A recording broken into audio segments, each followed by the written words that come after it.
గురుదేవుడు ఆచార్యుడు అధ్యాపకుడు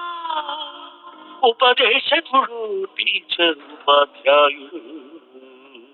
ఏ పేరైతే ఏమి మన దారి దీపం అతడు ఏ పిలుపైతేనేమి